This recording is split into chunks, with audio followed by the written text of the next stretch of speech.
Ya, halo, shalom semuanya teman-teman yang sangat aku kasihi, aku cintai. Iya. Ketemu lagi di acara yang kita tunggu-tunggu setiap hari Sabtunya, dan kita ketemu lagi di Cemilan Cerita Milenial Anak Muda. Oke ya teman-teman, kalian udah lihat dekorasi di belakang udah keren sekali. Ini juga effort dari Mili and Team. Dan juga aku udah effort banget dengan Pinky begini, Pinky Boy tetap manis ya. Ya. Oke, kali ini kita ada di edisi spesial yang tentunya memberkati kita semua. Nantinya kita akan diberkati dengan anak Tuhan yang kesaksiannya pasti memberkati kita semua. Bagaimana mereka dipanggil Tuhan untuk menjadi hamba Tuhan, dan bagaimana juga mereka mengikuti panggilan Tuhan itu, dan bagaimana juga mereka bertahan dalam mengikuti panggilan Tuhan. Kita ada di edisi Cemilan Misi Milenial Bersaksi. Oke, shalom teman-teman. Nama aku Nikita Bella Santoso. Aku dari Sidoarjo. Kalau yang nggak tahu, Sidoarjo itu di sebelahnya Surabaya itu. Aku umur 21 tahun dan aku di sini sebagai mahasiswa tingkat 3 teologi. Aku hari ini mau ceritain sebuah kisah kenapa sih kira-kira aku bisa jadi hamba Tuhan gitu. Kira-kira kayak gitu. Jadi kalau mau lihat throwback dari masa lalu aku, jadi orang tua aku tuh sibuk bekerja. Mereka kayak ya berusaha untuk menyokong perekonomian keluarga. Jadinya aku di rumah sering sendirian. Kayak cuma ada gadget, televisi, dan beberapa mainan yang sebenarnya itu nggak membuat aku merasa dipenuhi. Aku merasa hidupku kosong. Lalu aku jadi pribadi yang sangat introvert. Aku gak berani keluar rumah. Aku takut ngeliat orang-orang, takut ketemu orang-orang.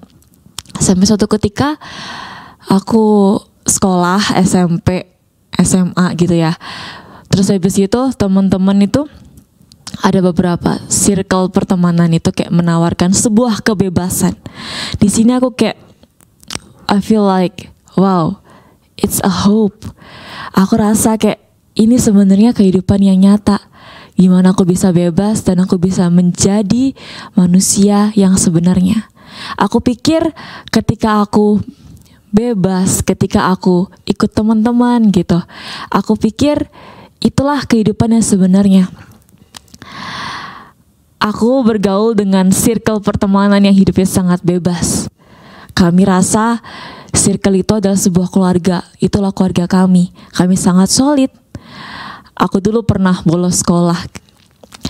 Rumahku di Sidoarjo. Aku bolosnya ke sini, ke Batu. Itu udah 3 hari. Jadi kayak, dan mama papa nggak tahu, nggak ada yang tahu. Lalu setiap kali pulang sekolah, aku nggak pernah langsung pulang ke rumah, kan di rumah juga nggak ada siapa-siapa. Orang mama papa pulangnya malam.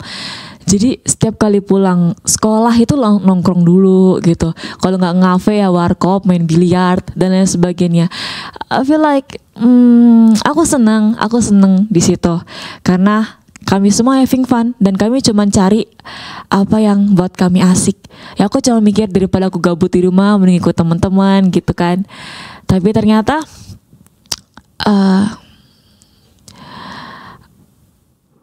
aku rasa jauh di dalam diriku, aku masih merasa kekosongan. Aku masih merasa hidupku kosong. Aku terus mencari sesuatu untuk bisa mengisi hatiku ini. Sampai suatu ketika aku jatuh dalam kehidupan hedonisme. Aku ngabisin duit orang tua, aku pergi ke mall, aku traktir semua teman-teman. Sebenarnya aku mau itu, sebenarnya aku butuhkan, yang aku cari itu sebenarnya cuma perhatian mereka. Sampai ketika ya teman-teman jadinya ada waktu, ada maunya gitu. Ketika aku lagi butuh mereka pada nggak ada. Dan aku rasa itu hal yang biasa. Lalu beberapa waktu berlalu, aku diajakin teman untuk ke gereja. Aku diajakin teman ke gereja, aku datang ke gerejanya. Di situ semua orang menyambut kayak welcome home gitu. Aku rasa kayak mereka sangat hangat menyambut aku. Sampai aku senang di gereja itu. Aku ikut ibadah, aku memuji Tuhan. Di malam hari itu, aku rasa hatiku yang dulu kosong terisi penuh. Dan aku tahu hati yang kosong itu cuman bisa diisi oleh hadirat Tuhan. Malam hari itu aku berkata sama Tuhan, Christ is enough for me. Aku bilang sama Tuhan, Tuhan Yesus saja cukup buat aku. Aku tidak perlu lagi dunia dengan semua kebebasan dan kenikmatannya. Aku tidak perlu lagi teman-teman yang buat aku bisa having fun, yang bisa buat aku senang untuk sementara waktu. Yang aku butuh cuma Tuhan Yesus. Aku gak butuh perhatian dari orang lain. Yang aku butuh cuma kasih sayang Tuhan Yesus. Malam hari itu aku buat komitmen, aku mau jadi hamba Tuhan. Lalu ya seperti yang teman-teman juga, ketika aku memutuskan diri untuk bertobat sungguh-sungguh, teman-teman aku yang dulunya solid banget gitu kan, welcome banget. Terus jadi kayak mereka anggap aku, apa sih Nick Bell? Sampai kalau orang Jawa itu ngomongnya kayak gini loh, apa sih konik gitu, so alim. Kayak itu sakit banget didengarnya, padahal aku nemuin kehidupanku yang sesungguhnya itu di dalam Kristus. Sampai suatu ketika aku bilang sama mereka kalau misal aku mau masuk sekolah Alkitab, yang aku dengar bukan support, yang aku dengar cuman tertawa, penghinaan, judge ini situ. Karena mereka tahu siapa saya dulu. Yang saya bisa lakukan cuman saya bilang sama Tuhan, aku gak apa-apa kok, aku gak apa-apa. Christ is enough for me. Singkat cerita, tahun 2020 saya mendaftar di sekolah Alkitab. Di tahun itu saya bilang sama Tuhan, aku selangkah lagi loh mau jadi hamba Tuhan full timer. Aku udah mau melayani Tuhan seumur hidupku. Ini Tuhan, hidupku pakai aku jadi alatmu. Saya bilang kayak gitu sama Tuhan di setiap doa saya selalu bilang kayak gitu sama Tuhan. Tapi di tahun yang sama, Tuhan punya rencana lain. Tuhan panggil papa saya. Ketika saya memutuskan untuk menjadi hamba Tuhan, meninggalkan semuanya, Tuhan panggil orang yang paling saya sayang. Saya sempat kecewa sama Tuhan. Yang saya kecewakan adalah selama proses saya bertobat, saya mengalami banyak mujizat Tuhan. Tuhan tolong saya untuk ini, Tuhan tolong saya untuk itu. Saya rasa saya mendapat kasih karunia di mata Tuhan lebih daripada orang lain. Saya rasa kasih karunia yang Tuhan berikan itu sangat begitu dalam dan begitu indah.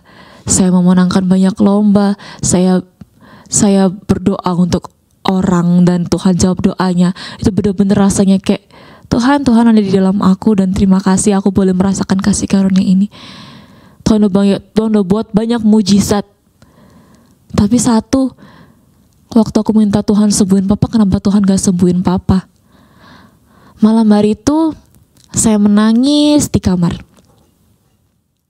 Dengan begitu deras saya menangis.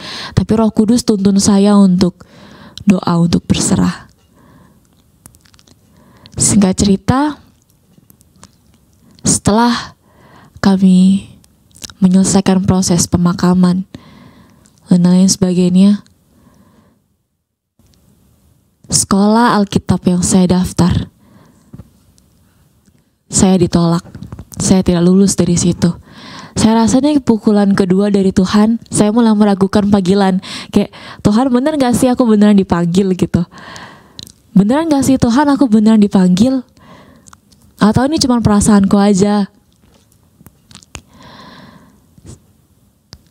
Singkat cerita, dengan berat hati saya harus mengisi formulir di suatu sekolah Alkitab bernama Institut Injil Indonesia.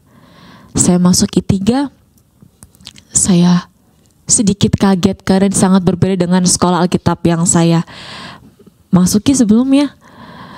Saya sangat kaget karena di sini bukan akademis yang ditekankan namun pembentukan karakter. Saya sangat kaget sekaligus kagum gimana Tuhan bekerja dalam hidup hamba-hambanya di tempat ini. Gimana Tuhan buat sesuatu yang begitu indah lewat iman sekecil biji sesawi. Di tempat ini saya semakin diteguhkan oleh panggilan Tuhan. Saya semakin yakin kalau Tuhan panggil saya dan Tuhan tidak salah untuk panggil saya. Waktu saya merenungkan kebenaran firman Tuhan, Tuhan bicara kepada saya lewat Roma 12. Janganlah kamu jadi serupa dengan dunia ini, tapi berubahlah oleh pembaruan budimu. Dan ayat selanjutnya berkata, persembahkanlah hidupmu sebagai persembahan yang kudus, yang hidup, dan yang berkenan kepada Tuhan. Kedua ayat ini benar-benar, Tuhan, aku tahu sekarang tujuan hidupku bukan untuk dunia, bukan untuk prestasi dunia, bukan untuk diakui orang, bukan untuk menjadi kebanggaan mama dan papa. Namun tujuan hidupku adalah untuk memuliakan nama Tuhan. Tujuan hidupku adalah untuk menyenangkan Tuhan. Dan Christ is enough. Saya lewati berbagai pembentukan dari tingkat 1 di tempat ini. Saya harus meninggalkan semua zona nyaman. Dan untuk pertama kalinya saya lepas dari orang tua. Untuk pertama kalinya saya menjadi pribadi yang tidak manja, menjadi pribadi yang mandiri, yang harus kuat. Meskipun saya rasa saya nggak kuat, tapi ternyata saya bisa. Itu semua karena tangan Tuhan yang menuntun. Saya sampai di tingkat 3 sekarang. Saya rasa itu benar-benar kasih karunia. Banyak proses dan pergumulan saya lalui, jatuh bangun. Tapi yang satu yang saya tahu, tangan Tuhan itu tidak pernah lepaskan hidup saya. Tangan Tuhan tidak pernah melepas dari hidup saya, penyertaannya selalu ada. Ketika saya takut, Tuhan bicara sama saya, Tuhan adalah penolongku, aku tidak akan takut. Apakah yang dapat dilakukan manusia terhadap aku? Tuhan bicara seperti itu dalam perenungan pribadi. Saya rasa hidup saya tanpa Tuhan, saya tidak bisa apa-apa. Yang mau saya bagikan buat teman-teman sekalian, semua kebebasan yang kita cari di luar sana, apapun itu, entah itu karena kita mencari perhatian dan kasih sayang dari manusia, entah itu kita mencari sesuatu untuk mengisi hati kita, pengakuan dari orang lain, prestasi ini, prestasi itu. Semua itu tidak menggantikan hadirat Tuhan yang jauh begitu indah daripada semua prestasi dan kenikmatan dunia. Saya berani meninggalkan kehidupan lama saya, meninggalkan teman-teman, meninggalkan prestasi, dan menjadi kosong untuk mengikut Tuhan di tempat ini. Saya tidak peduli apa yang dikatakan orang tentang saya, tentang bagaimana sulitnya menjadi hamba Tuhan dibanding keluarga dan teman-teman dan tuntutan sosial yang harus saya terima.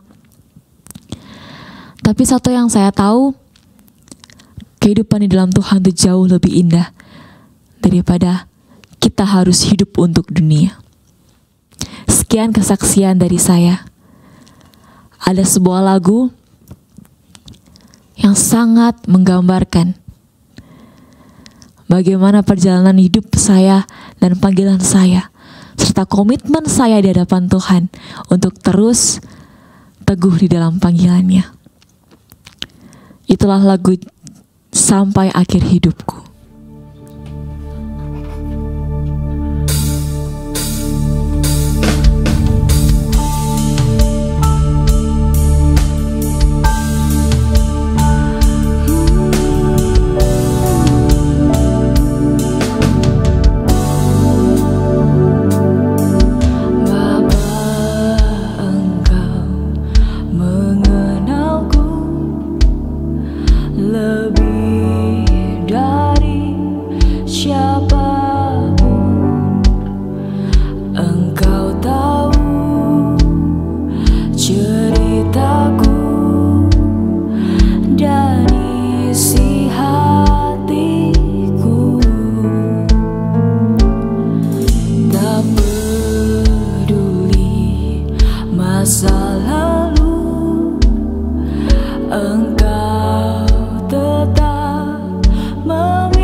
Shalom teman-teman, perkenalkan nama aku Lisda, aku dari Kendari dan saat ini aku mahasiswi tingkat 2 teologi.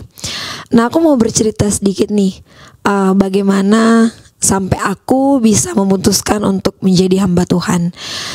Dulu aku gak pernah terfikirkan aku akan menjadi hamba Tuhan karena dulunya menurut aku jadi hamba Tuhan itu apa yang aku mau dapatkan nantinya. Dan sebenarnya yang pengen aku jadi hamba Tuhan itu orang tua aku. Jadi dulu mama itu bilang sama aku, mama pengen dari ketiga anak mama salah satunya menjadi hamba Tuhan. Dan aku berpikir, ya kenapa harus aku, masih ada adik gitu. Nah jadi pada saat itu setelah aku lulus SMA tahun 2019, aku langsung mendaftar di kampus sekuler. Tapi aku mendaftar 3 kali dan aku tuh nggak diterima, nggak lulus gitu. Dan pada saat itu aku udah putus asa. Tapi mama akhirnya suruh aku untuk coba kamu daftar di sekolah Alkitab gitu. Nah aku tahu pasti ini keinginan mama sih gitu. Dan aku bilang aku nggak mau mah. Gitu. Tapi mama bilang kamu coba aja dulu. Ya udah, jadi aku mencobanya gitu. Dan pada saat itu aku mendaftar di salah satu sekolah Alkitab. Aku lulus dan aku cuman menjalaninya 1 semester aja karena menurut aku ini bukan fashion aku nih, bukan aku di sini nih gitu. Dan aku pada saat itu masih hidup dengan dunia lama aku yang masih mau senang-senang seperti anak-anak remaja pada umumnya. Dan pada saat itu aku berusaha mencari cara bagaimana caranya supaya aku bisa keluar dari kampus itu. Dan akhirnya aku keluar, dan pada saat itu setelah aku keluar aku kembali ke rumah dan aku menjalani hidup yang ya nggak tahu arah mau kemana. Aku nikmatin aja mengalir gitu sambil aku kerja dan aku dengan keseharianku nongkrong bareng teman seperti ya anak-anak muda zaman sekarang gitu. Sampai pada saat itu aku ketemu dengan satu, ya kalau boleh dibilang itu kakak rohani aku. Aku ketemu sama dia. Dia kebetulan melayani di gereja aku. Aku sharing sama dia, aku ceritakan pengalaman hidup aku ceritakan mulai dari awal gimana. Dan pada saat itu banyak hal yang kakak itu beritahu kepada aku. Dan akhirnya kakak itu bilang, kakak rindu kalau kamu bisa menjadi seorang hamba Tuhan. Dan pada saat itu aku bergumul sama Tuhan. Aku mulai berdoa sama Tuhan. Aku bilang, Tuhan, arah hidup aku sebenarnya kemana? Aku mau kemana saat ini? Aku bingung. Aku harus ngapain? Karena gak mungkin aku mau begini-begini terus. Pokoknya aku bergumul sama Tuhan selama beberapa bulan. Dan pada saat itu saat aku terus berdoa sama Tuhan, berharap sama Tuhan, aku dapat satu ayat Alkitab dari Yohanes 15 ayat 16 yang mengatakan bahwa bukan kamu yang memilih aku, tetapi akulah yang memilih kamu. Dan aku telah menetapkan kamu supaya kamu pergi dan menghasilkan buah, dan buahmu itu tetap, supaya apa yang kamu minta kepada Bapa dalam namaku diberikannya kepadamu. Ini salah satu ayat panggilan saya juga, karena waktu itu aku merasa ayat ini sangat menegur aku gitu. Dan aku berpikir bahwa ya, aku nggak mungkin seperti ini nih, seperti begini terus. Dan aku akhirnya berdoa lagi sama Tuhan, dan aku mulai memantapkan hati aku untuk mau sekolah Alkitab, mau menjadi hamba Tuhan. Tetapi teman-teman, sebenarnya aku rasa hidup aku tuh kenapa ya sangat berbeda dengan anak-anak yang lain. Mereka kalau menginginkan sesuatu itu pasti selalu tercukupi. Sedangkan aku mungkin harus dengan air mata dulu ya baru bisa mendapatkan apa yang aku inginkan. Sebenarnya dulu Tuhan memberikan kesempatan untuk istilahnya untuk hidup enak, tetapi karena rasa syukur kami tidak ada, akhirnya hidup kami tuh berbalik 180 derajat karena kami sangat tidak bersyukur dengan apa yang sudah Tuhan kasih. Akhirnya kami jatuh, dan disitulah kami belajar bahwa apapun yang ada di dalam hidup kita harus tetap bersyukur. Dan apapun yang terjadi dalam hidup kita harus tetap bersyukur. Dan singkat cerita, setelah itu aku mendaftar di salah satu sekolah Alkitab di Indonesia. Dan aku puji Tuhan diterima, aku lolos. Dan aku akhirnya menjalani hidup, menjalani pembentukan dan pendidikan di sekolah Alkitab ini. Namun berjalannya waktu belum cukup setahun, Tuhan membuat peristiwa besar dalam kehidupan aku. Dimana pada saat aku masih semester 2, dan pada saat itu sudah dekat untuk hari ujian, dan aku dapat kabar kalau papaku dipanggil Tuhan karena kecelakaan sepulang dari tempat kerjanya.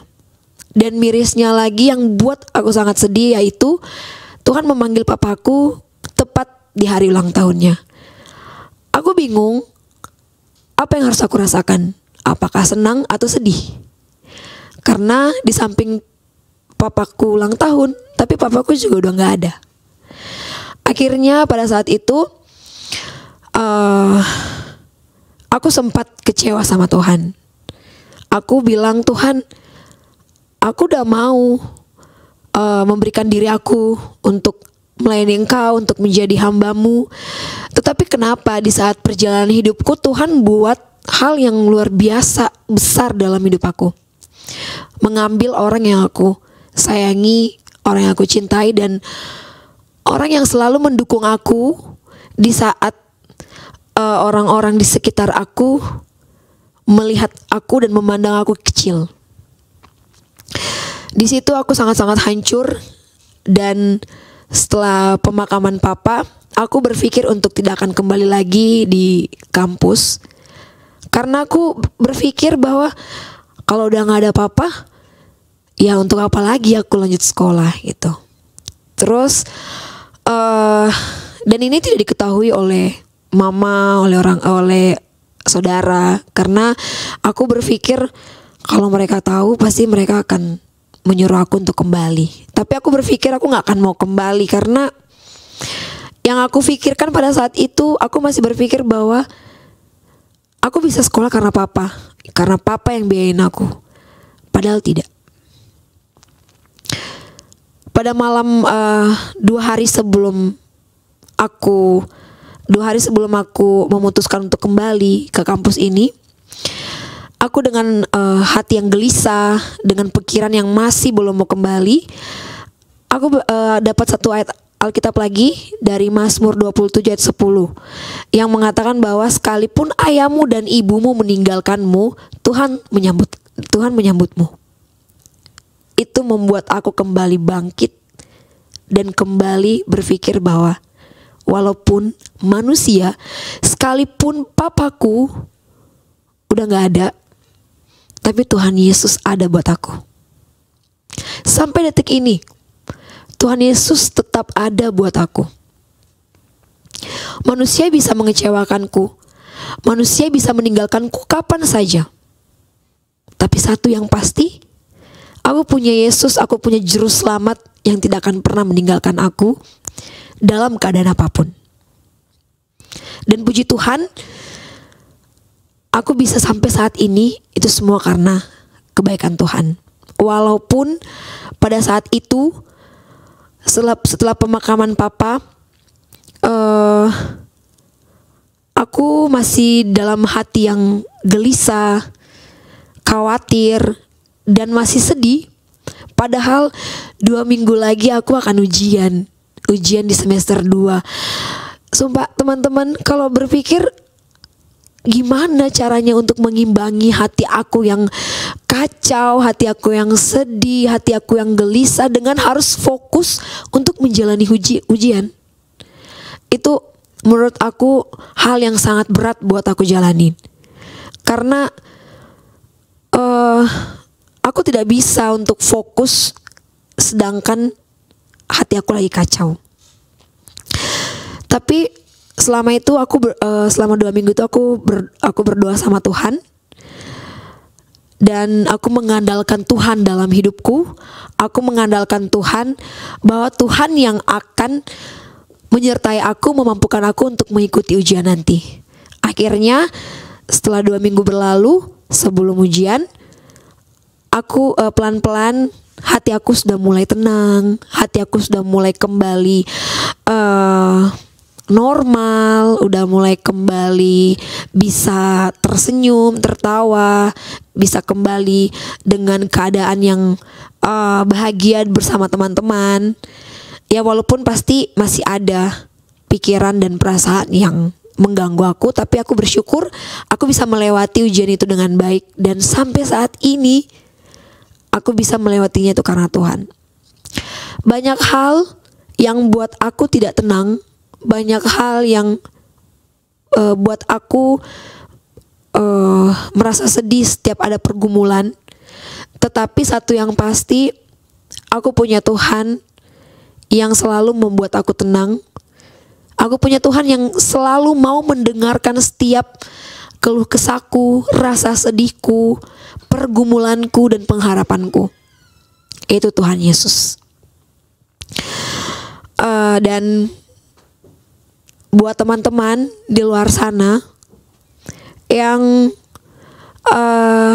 mungkin saat ini mempunyai pergumulan yang sangat berat, saya cuma mau bilang bahwa kita tidak bisa mengandalkan manusia. Yang kita bisa andalkan cuma satu, yaitu Tuhan Yesus. Karena Tuhan Yesus bisa menolong kita kapanpun. Dia ada setiap saat buat kita. Dan buat teman-teman yang berada dalam pergumulan, yang berada dalam kesedihan, apapun itu, andalkan Tuhan. Berdoa, minta Tuhan mampukan. Karena hanya bersama Tuhan, hati kita akan tenang. Kita akan merasakan damai dan sukacita bila bersama-sama dengan Tuhan. Nah, aku punya satu lagu yang menguatkan aku saat aku dalam pergumulan. Aku selalu mendengarkan lagu ini dan aku sangat suka dengan lagu ini karena lagu ini sangat memberkati aku. Dan kiranya lagu ini juga bisa memberkati teman-teman dan bisa membuat hati teman-teman tenang dan bisa selalu menjadi berkat untuk teman-teman.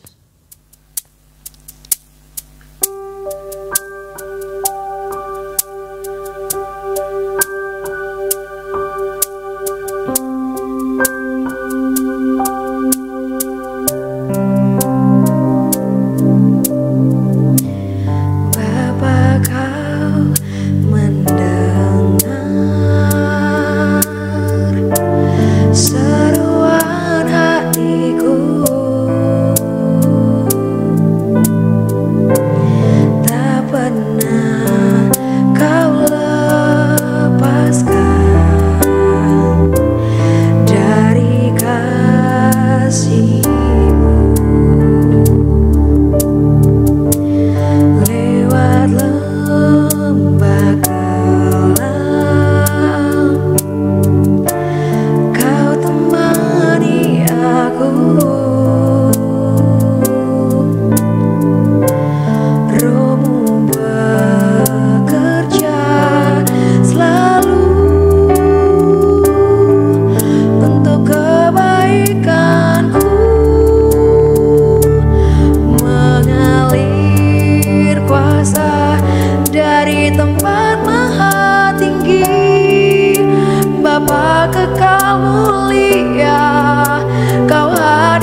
Oke teman-teman, puji Tuhan ya kita udah diberkati dengan kesaksiannya Nick Bell sama Alisda, dua teman aku, dua hamba Tuhan yang benar-benar taat sama panggilan Tuhan, meninggalkan dunia lama mereka, baik itu duka karena ditinggal papa ataupun karena kemewahan yang disediakan sama orang tua, atau itu kita sebut tadi, Nick Bell sebut tadi kehedonannya dia. Tapi puji Tuhan, Tuhan sudah pulihkan dan sekarang mereka berdua sudah ada dalam panggilan Tuhan dan juga sudah siap dan mungkin sedang siap juga, sedang dibentuk untuk menjadi hamba Tuhan. Ya, aku menarik tadi ada satu ayat firman Tuhan yang dibacakan sama Lisda, tapi itu juga menguatkan aku dan juga menguatkan kita semua. Tapi aku juga punya satu ayat yang pasti menguatkan kita semua dari Yesaya 6 ayat 8. Lalu aku mendengar suara Tuhan berkata, siapakah yang akan kuutus dan siapakah yang mau pergi untuk aku? Maka sahutku, ini aku, utuslah aku. Nah, kesaksian teman-teman kita dua orang pada malam hari ini mengingatkan dan menegur kita kembali kalau Tuhan sudah panggil, Tuhan sudah utus menjadi hamba Tuhan. Ya jangan neko-neko lagi, jangan ngelak kemana-mana lagi, karena Tuhan pasti akan tangkap dan Tuhan akan panggil kita, tetapkan kita menjadi hambanya. Oke, karena berhubung ini Natal, jadi aku mau tanya juga ini sama Lisda sama Nick Bell. Kira-kira untuk Nick Bell sama Lisda, kado Natal terindah buat kalian di tahun ini apa sih? Tahun 2022, Tuhan udah buat banyak hal dan khususnya di Natal ini momen spesial bagi Nick Bell sama Lisda, kado terindahnya apa sih? Nick Bell dulu.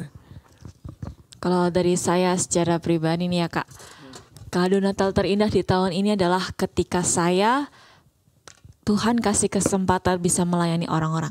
Di tahun ini saya mau rencana untuk mendoakan satu anak panti, yang mana dia tiba-tiba keluar dari panti tanpa alasan yang jelas dan pergi pulang ke rumahnya di Gunung Ngawi. Ceritanya nanti saya niatnya mau ke sana untuk berdoa bagi anak ini, biar Tuhan pulihkan. Oke, iya itu dari Nick Bell dan itu merupakan kado terindah dia bisa mendoakan salah satu anak yang dia layani. Kalau Lisda, kado terindah Natal bagi kamu, kan Natal tuh identik dengan kado ya. Bagi Lisda pribadi apa kado terindah tahun ini? Buat aku sih kado paling terindah di tahun ini itu aku bisa memenuhi panggilan Tuhan, menjadi hamba Tuhan. Dan Natal tahun ini aku bisa pulang merayakan Natal bareng mama, kakak dan adik, karena tahun lalu aku nggak bisa pulang karena satu dan lain hal. Jadi tahun ini aku bersyukur, itu merupakan kado Natal yang paling terindah buat aku, bisa Natal bareng orang tua. Oke, berarti Lisda pulang ya ke Kendari. Iya, pulang. Oke, salam sama keluarga di Kendari. Nick Bell juga pulang ke Sidoarjo. Salam sama keluarga dan nanti Januari ketemu bawa oleh-oleh sama Kak Febri. Iya. Oke, itu kado Natal terindah bagi Nick Bell dan juga Lisda. Aku yakin teman-teman juga udah sangat menyiapkan hati untuk menerima kado terindah dari Tuhan. Sama seperti lagu yang mau kami nyanyikan nanti tentang kado terindah, yaitu Yesus lahir di hati kita semua. Itulah kado terindah buat kita semua manusia yang pada dasarnya kita berdosa, harusnya kita masuk neraka, tapi dia mau datang ke dunia untuk menyelamatkan kita dan kita memperoleh jaminan hidup yang kekal. Oke, terima kasih teman-teman. Sampai di sini dulu edisi Cemilan Milenial Bersaksi kali ini. Semoga kalian terberkati dan semakin cinta sama Tuhan seperti Nick Bell dan Lisda yang semakin hari semakin cinta sama Tuhan. Sebelum kita menutup acara ini, aku minta dengan kasih Nick Bell, Nikita untuk berdoa, menutup acara dan mendoakan teman-teman yang di rumah juga. Oke, kita satu dalam doa. Terima kasih Tuhan Yesus. Tuhan izinkan setiap kami boleh mendengarkan kesaksian-kesaksian hebat.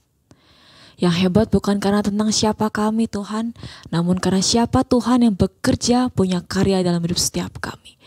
Kami berdoa untuk orang-orang, untuk anak-anak muda yang sedang menonton acara ini Tuhan.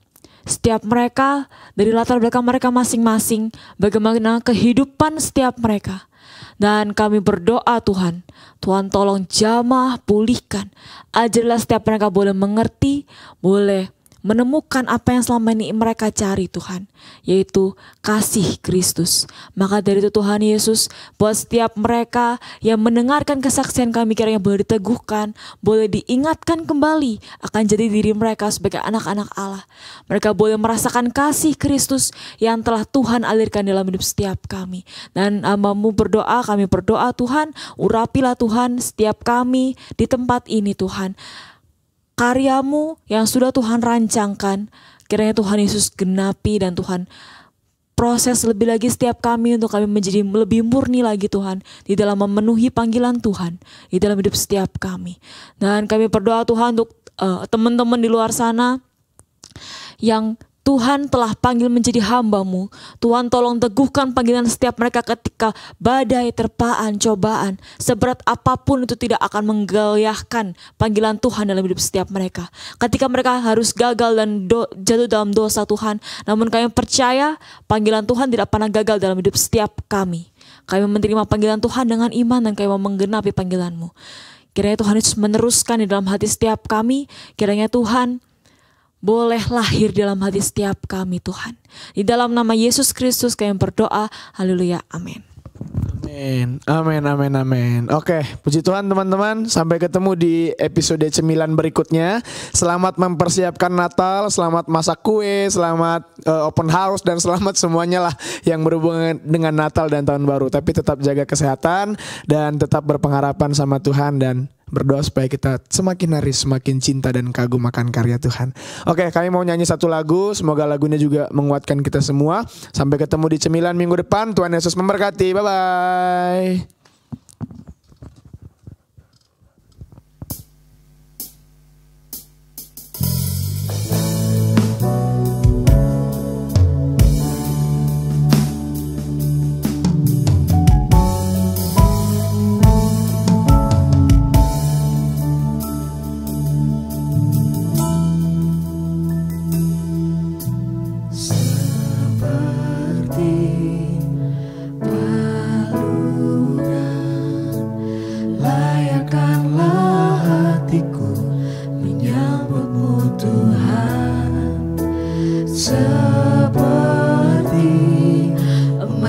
Menyadarmu, biar hidupku berkenan padamu. Sebab Natal tak akan berarti tanpa kasih-Mu. Lahir di hatiku hanya bersama-Mu, Yesusku rasakan selalu. Indahnya Natal di hatiku.